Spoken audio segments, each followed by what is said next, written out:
Luke chapter 23. Then their whole assembly rose up and brought him before Pilate. They began to accuse him, saying, "We found this man misleading our nation, opposing payment of taxes to Caesar, and saying that he himself is the Messiah, a king." So Pilate asked him, "Are you the king of the Jews?" He answered him, "You say so."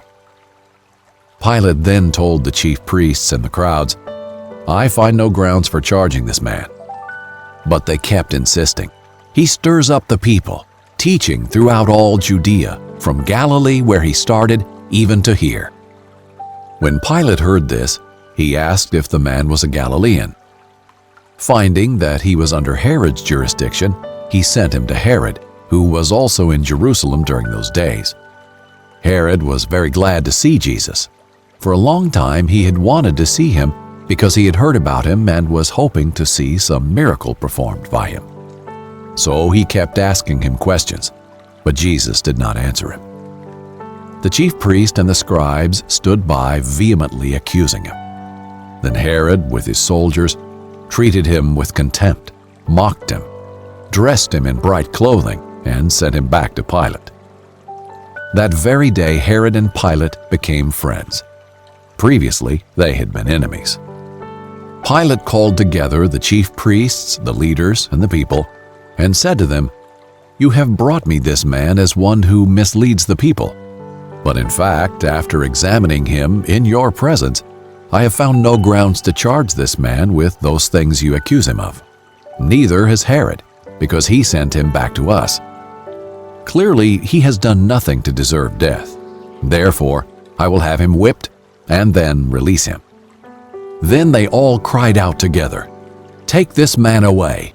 Release Barabbas to us!" He had been thrown into prison for a rebellion that had taken place in the city and for murder. Wanting to release Jesus, Pilate addressed them again. But they kept shouting, "Crucify! Crucify him!" A third time he said to them, "Why? What has this man done wrong? I have found in him no grounds for the death penalty. Therefore, I will have him whipped and then release him." But they kept up the pressure, demanding with loud voices that he be crucified. And their voices won out. So Pilate decided to grant their demand and release the one they were asking for, who had been thrown into prison for rebellion and murder.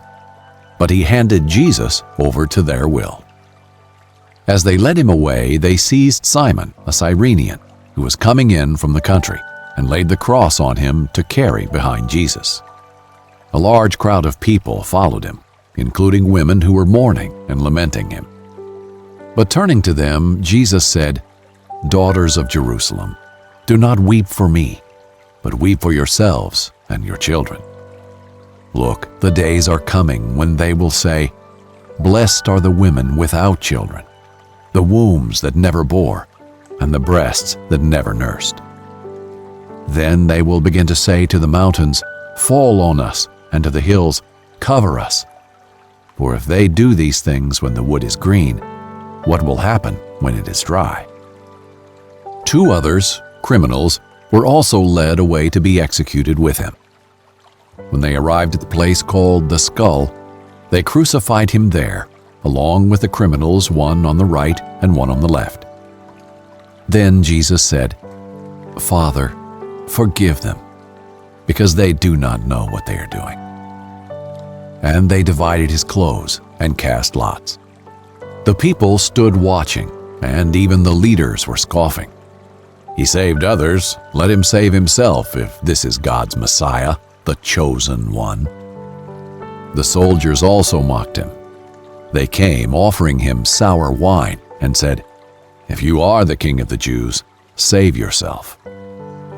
An inscription was above him, "This is the King of the Jews."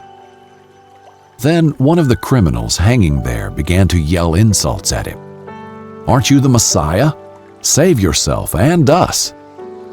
But the other answered, rebuking him, "Don't you even fear God, since you are undergoing the same punishment? We are punished justly, because we are getting back what we deserve for the things we did. But this man has done nothing wrong. Then he said, "Jesus, remember me when you come into your kingdom." And he said to him, "Truly I tell you, today you will be with me in paradise." It was now about noon, and darkness came over the whole land until 3, because the sun's light failed. The curtain of the sanctuary was split down the middle, and Jesus called out with a loud voice, "Father, into your hands I entrust my spirit." Saying this, he breathed his last. When the centurion saw what happened, he began to glorify God, saying, "This man really was righteous."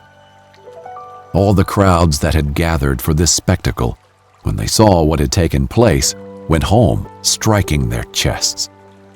But all who knew him, including the women who had followed him from Galilee, stood at a distance, watching these things.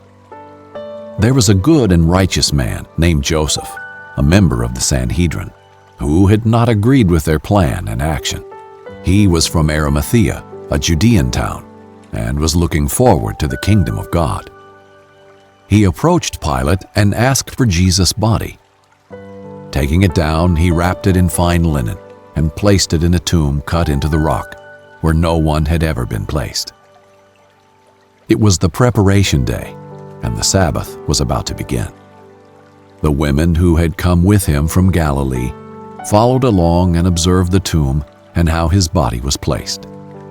Then they returned and prepared spices and perfumes. And they rested on the Sabbath, according to the commandment.